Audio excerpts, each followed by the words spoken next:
itu benar-benar telah mengotori kesucian nasab Nabi yang sebenarnya, dengan tujuan untuk prestis, kebanggaan, nama baik, derajat keluhuran, uang, jabatan, harta tahta, dan wanita.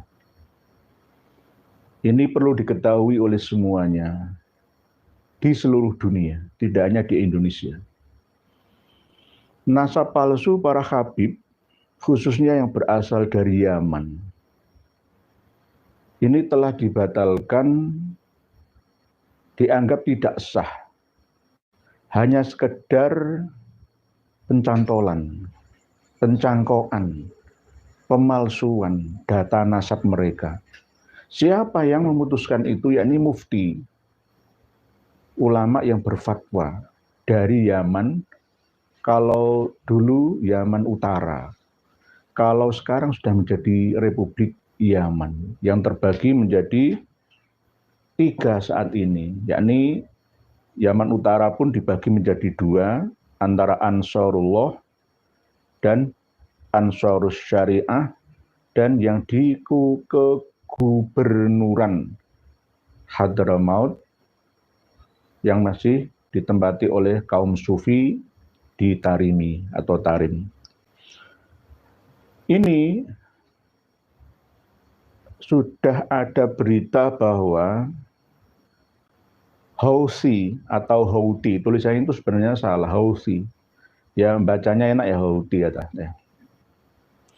Secara de facto dan de jure telah menguasai politik yang ada di Yaman.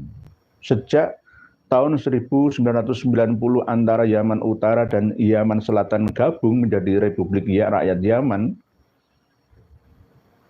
dan sudah dimulai pula sejak Arab Spring 2010-11, selalu lebih kuatnya lagi 2014 yang lalu. Karena milisi Houthi ini suplai senjatanya banyak yang berasal dari Iran, negara pendukungnya, Bahrain dan sekitarnya. Jadi sulit untuk ditundukkan oleh milisi dari Ansarus Syariah, dari kalangan Sunni, Wahabi, dan ISIS. Mau tidak mau, masyarakat Yaman harus menerima kenyataan pahit ini, mengikuti aturan pemerintah baru. Setelah Abdurrabbuh Mansur Hadi tumbang, begitu juga yang didukung oleh Houthi, Presiden Saleh ya. Ini juga telah tumbang, yang akhirnya mau tidak mau harus ada pemerintahan baru yang dikuasai oleh Abdul Malik Badruddin Al-Houthi.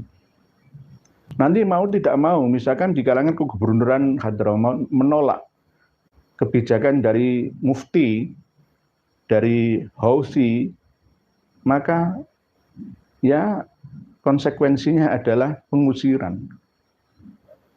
Nantinya bisa sama seperti Rohingya dari Myanmar, dari provinsi Arakan. Nasab palsu para habib dari Yaman ini sudah dibatalkan.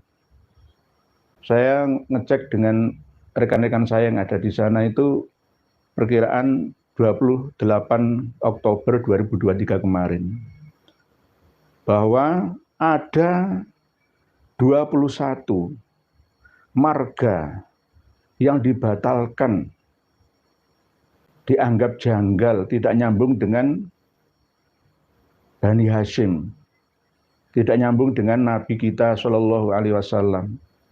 Mereka hanya menyantol-nyantolkan nasab mereka kepada nasab yang mulia Rasulullah.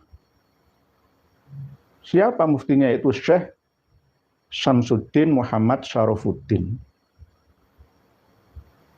Sudah digemakan di sana. Karena memang kenyataannya negara Yaman itu yang paling padat penduduknya itu yang ada di utara. Sekarang kan ibu kotanya Son'a atau Sana ya. Dulunya pernah di Aden.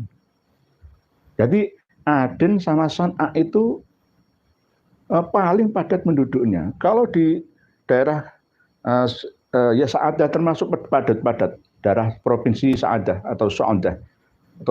Kalau ke arah timur ya sampai ke Tarim, ya ke provinsi Hadramaut itu ya, itu tidak terlalu padat penduduknya, kecuali yang ada di Al-Mukalla, yang ada Universitas Al-Mukalla itu. Tapi kalau yang di Hadramaut Barat sampai ke Teluk Aden atau Selat Babel Mandeb atau Laut Merah itu ya, sampai ke utara lagi perbatasan dengan Arab Saudi, itu paling padat penduduknya. Jadi sudah ditegaskan oleh mufti dari Hausi. Lah nanti misalkan mau dibantah apa lagi? Lah nanti kita bahas. Siapa-siapa saja mereka? Yang pertama adalah dari marga Al-Ahdal yang pernah dalam sejarah yang sering kita bahas selama bertahun-tahun ini, ikut Imam Ahmad Al-Abbah hijrah dari Basrah ke Hadramaut. Al-Ahdal dan Hudaimi.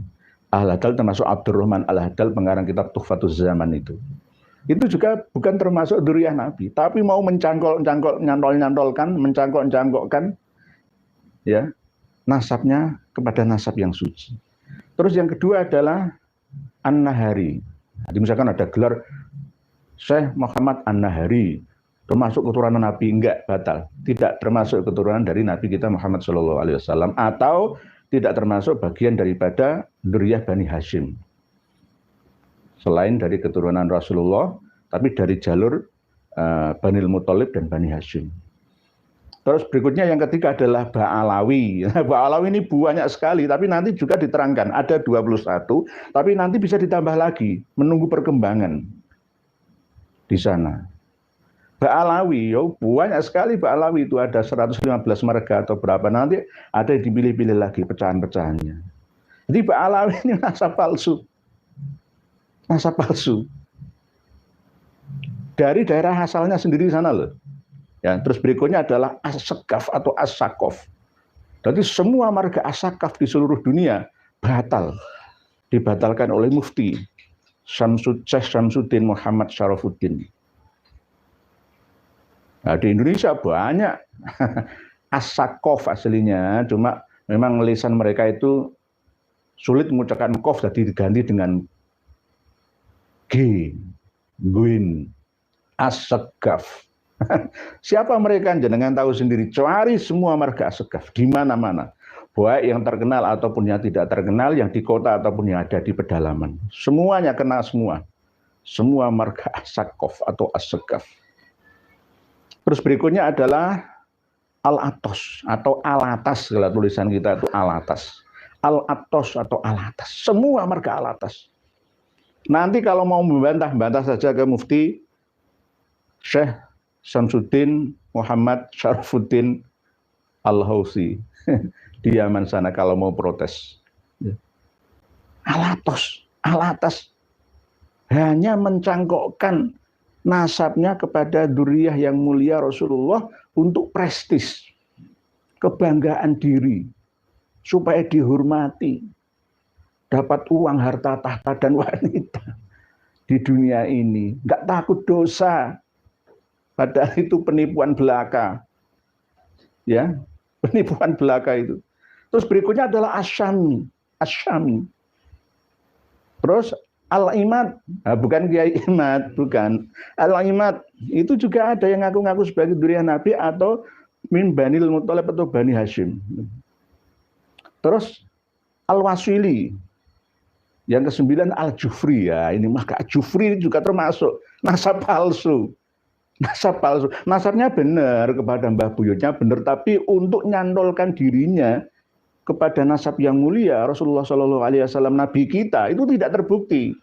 Tidak terbukti. Jadi Al-Jufri, misalkan, ya semua Al-Jufri lah, banyak sekali. Dengan fahami dan kembangkan sendiri siapa mereka Al-Jufri itu. Terus berikutnya adalah Al-Junaid. Al-Junaid itu termasuk batal nasabnya nyambung ya dengan nasab mulia Rasulullah Shallallahu Alaihi Wasallam Nabi kita. Terus berikutnya Al-Habsyi. Ini Al-Habsyi.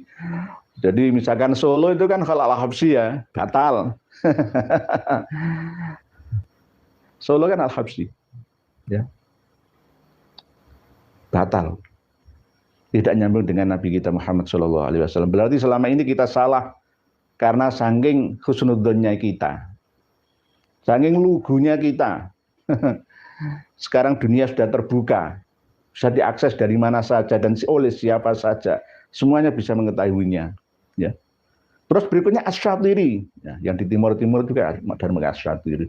Di Pontianak itu banyak. Pontianak itu ada 5 atau 4 titik itu ya, 4 atau 5 titik ya. Kampung Arab, ya, dari Marga Al-Qadri semua ada di sana.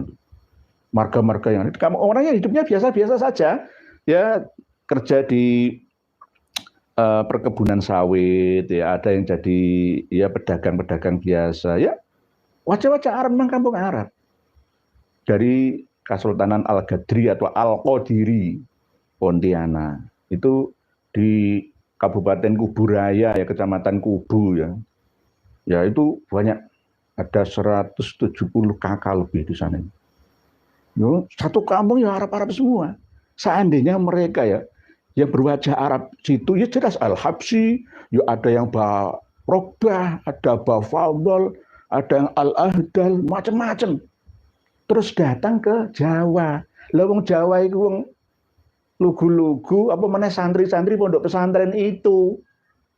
Mereka ngaku sebagai duriyah Nabi, berpakaian rapi, menipu para santri, katut dah.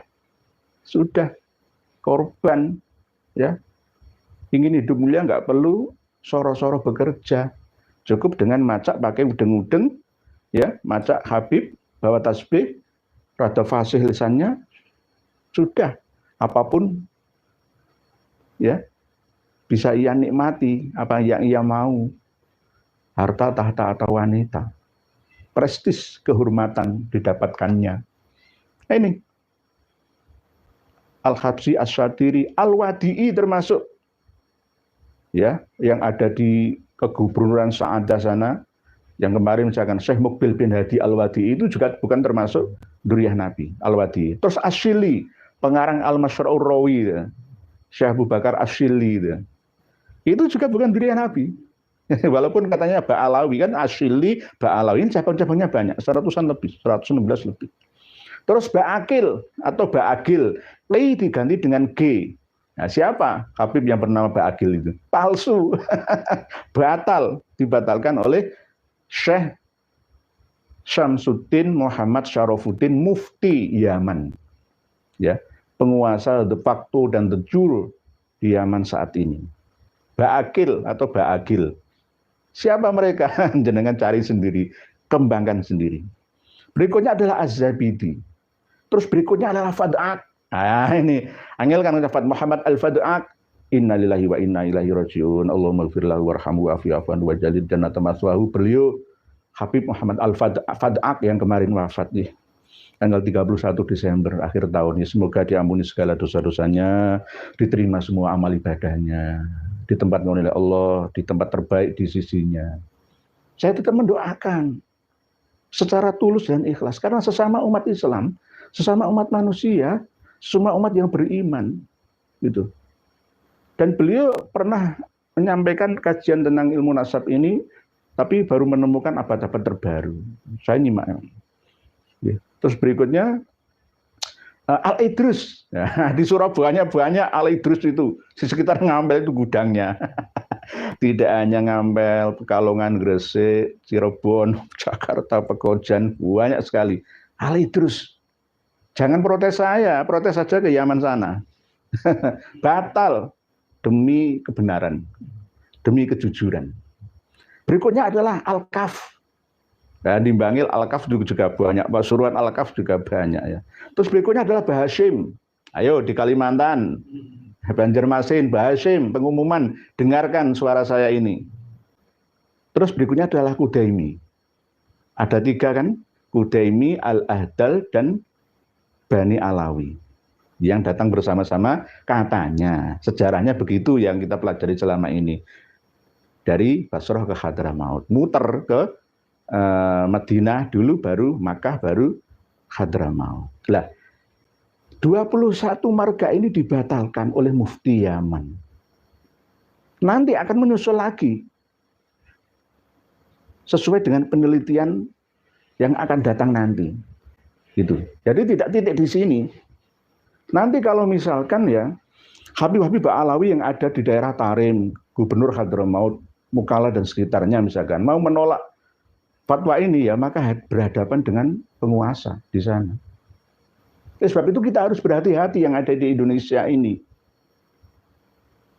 Jangan sampai kita ini menjadi tempat jujukan karena kebanyakan warga kita ini masih lugu-lugu, belum bisa terbuka tentang informasi yang ada.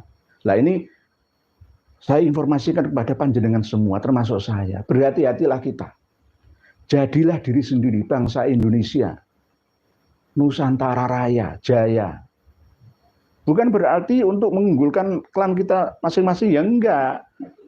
Enggak, tapi mencari titik kebenaran. Siapapun yang ada di Indonesia ini sebagai warga negara, kita hormati.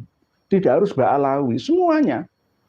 Dan tidak boleh di antara suku-suku yang ada di Indonesia ini mengunggulkan diri di atas suku-suku lainnya. Suku Jawa lebih mulia dari suku Madura, enggak ada. Islam itu enggak seperti itu. Wah, saya Sunda, lebih hebat daripada Dayak. Enggak bisa, enggak bisa.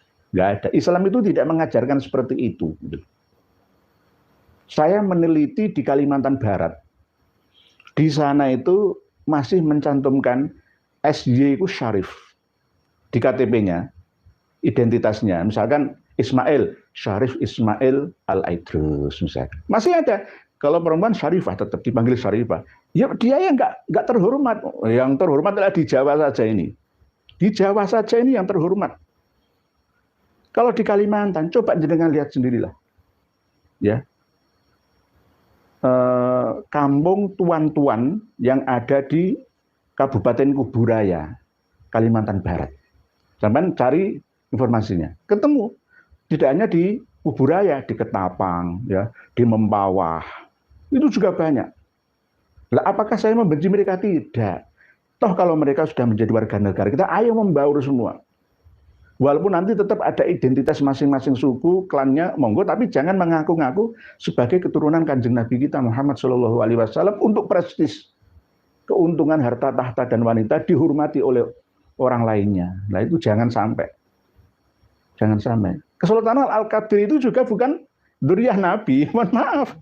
Al-Qadri, Kesultanan Pontianak Al-Qadiriyah itu ya, bukan keturunan Nabi, karena bagian dari Ba'alawi. Sudah dibatalkan semua oleh Mufti Yaman saat ini. Gitu.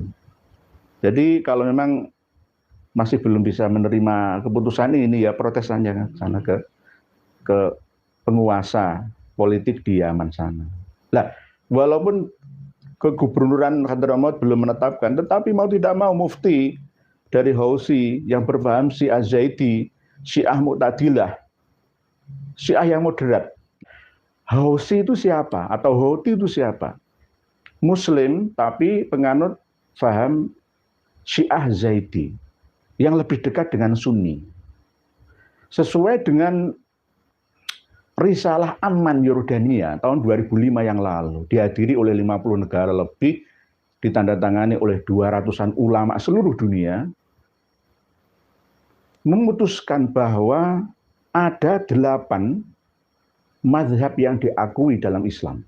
Pertama, Sunni Hanafi, Sunni Maliki, Sunni Syafi'i, Sunni Hambali, dan Syi'i Ja'fari, Syi'i Zaidi, ditambah lagi dengan Mu'tazilah moderat, Ibadi, dan campuran separuh Sunni, separuh Syi'i, yakni Dohiri. Ada 8. Diakui ini, semua nggak boleh dikafirkan. Wah kafir, nggak bisa, nggak bisa. Berarti kita nggak paham akan Risalah Amman Yordania. Tidak hanya 8 ini, ada 3 lagi yang diakui lagi, yakni faham Asy'ariyah. Faham Asy'ariyah yang diadopsi oleh Ahlussunnah wal Jamaah ala Nahdlatul Ulama Indonesia dan sebagian di dunia. Asy'ariyah dan Salafi murni. Oh, ini loh. Salafus soleh loh ya. Salafi murni bukan Salafi Wahabi yang jihadi loh ya. ISIS bukan loh ya. Nanti kita bahas lagi ya. Dengan nulis di komentar video ini. Salafi dan Sufi. Ini juga diakui sebagai bagian daripada lintas mazhab dalam Islam. Jadi nggak boleh lagi mengkafirkan. Oh, kamu Syiah Zaidiyah kafir neraka, nggak bisa, nggak boleh, nggak bisa. Terus kesepakatan kok. Banyak umat Islam di seluruh Indonesia, bahkan dunia yang belum paham tentang hasil dari Risalah Aman Yordania 2005 ini, gitu loh. Sehingga santri-santri pondok-pondok pesantren kita ini banyak yang belum mendengar atau belum mengerti. Akhirnya nggak sesuai dengan mazhab Imam Syafi'i. Oh, sesat, sesat itu. Keliru. Ayo belajar lintas mazhab. Jadi semua diakui tidak boleh menumpahkan darahnya, tidak boleh memvonis kafir kepada mereka. Sunni, Hanafi, Sunni Maliki, Sunni Syafi'i, Sunni Hambali, Syi'i Ja'fari, Syi'i Zaidi. Lah Zaidi termasuk ini. Dari Imam Zaid bin Ali Zainal Abidin bin Husain bin Ali bin Abi Thalib. Jadi dalam pemahaman keyakinan Syiah Zaidiyah ini tidak terlalu mencolok, lebih dekat dengan Ahlussunnah wal Jamaah. Itu Syiah Zaidiyah. Mereka percaya adanya 5 imam ya, Imam Ali, Imam Hasan, Imam Husain, Imam Ali Zainal Abidin, dan Imam Zaid ini. Jadi terkenal dengan nama Syiah Zaidiyah. Tidak sama seperti Syiah Imamiyah Isna Asriyah, tidak sama seperti keyakinan Syiah Kaisaniyah, Syiah Bahaiyah, dan Syiah Gulat Rafidhah yang lainnya. Nggak sama. Lebih identik dengan Ahlussunnah wal Jamaah. Namanya Syiah Mu'tadilah. Syiah yang moderat. Sama dengan Ibadi yang ada di Oman itu loh. Ya. Itu juga Mu'tazilah yang moderat. Diakui gitu loh. Oleh sebab itu kita harus rukun. Sudah tidak saatnya lagi kita berperang seperti Iran, seperti Suriah. Ya. Nggak perlu lagi gitu loh. Lebanon misalkan. Yaman itu sebenarnya penduduk Sunninya itu 65%. Lebih banyak, mayoritas. 35%-nya Syiah. Tapi kalah yang Sunninya dikuasai oleh Syiah 35% itu. Lah, Syiah di Yaman itu juga terbagi menjadi beberapa bagian. Ada Syiah Ismailiyah, tapi paling banyak itu Zaidiyah. Ada Syiah yang Gulat juga ada. Gulat maksudnya yang ekstrim, bahwa Sayyidina Ali itu sebenarnya yang berat atas segala kepemimpinan, bahkan kenabian. Malaikat Jibril itu keliru. Memberi wahyu itu keliru, karena wajahnya Imam Ali itu sama seperti wajahnya Rasulullah. Jadi yang berat itu sebenarnya Sayyidina Ali, sampai segitunya itu. Tapi kalau Syiah Zaidiyah ini mengakui kekhalifahan Abu Bakar As-Siddiq, mengakui kekhalifahan Umar bin Khattab. Cuma khalifah yang Utsman bin Affan ini harusnya itu Ali bin Abi Thalib sebagai khalifah yang ketiga. Itu menurut Syiah Zaidiyah. Jadi lebih dekat dengan Ahlussunnah wal Jamaah. Mau dikafirkan? Ya silakan. Berarti kita melanggar kesepakatan. Ya, ijma ulama seluruh dunia, Risalah Aman Yordania tahun 2005 yang lalu. Para pemirsa dan pendengar sekalian rahimakumullah. Pencantol-pencantol nasab ini harus segera dihentikan, disadarkan, diluruskan, supaya tidak mengganggu ketertiban dan keamanan.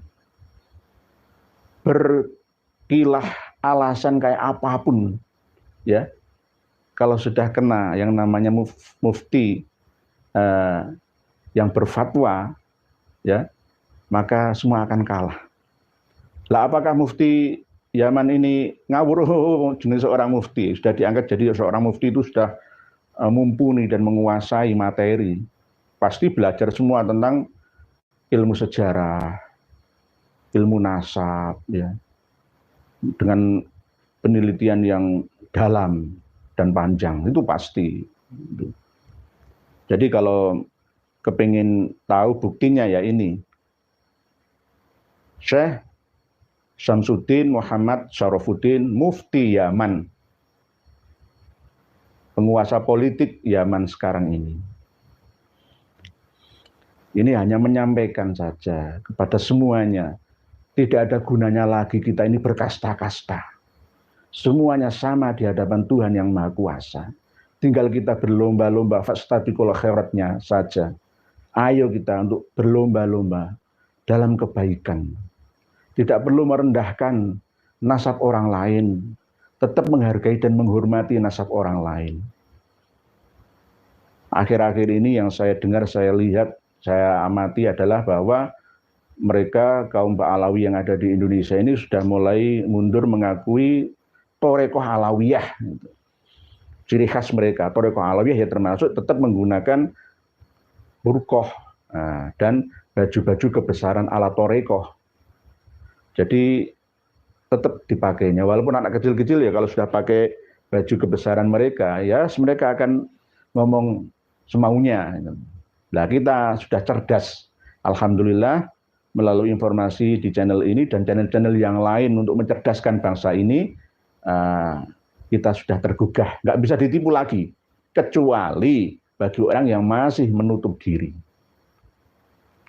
Khususnya para santri-santri di pondok pesantren harus diberitahu semuanya.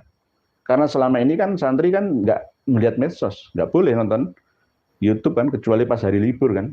Penonton TV aja nggak boleh kan. Dulu saya seperti itu, kecuali di pondok-pondok pesantren yang tidak mukim ya, kan ada ya pondok pesantren yang duduk itu namanya, pulang pergi dari rumah, itu ya ada. Kalau gontor ya nggak boleh ya, pegang HP, salafiyah juga nggak boleh, semuanya nggak boleh. Jadi informasinya banyak yang belum tersampaikan kepada mereka. Oleh sebab itu tugas bagi para kiai, bagi ustadz-ustadz pondok pesantren untuk menyampaikan kebenaran ini walaupun pahit. Karena kita akan dituntut oleh ilahi Rabbi tentang tugas kita sebagai penganjur agama. Kalau kita katimul ilmi, maka kita akan mal'unun, dilaknati oleh Allah, malaikat, dan seluruh isi bumi ini. Bila ada perkataan saya yang kurang berkenan, mohon dimaafkan. Wabillahi taufiq wal hidayah, waridho wal inayah. Assalamualaikum warahmatullahi wabarakatuh.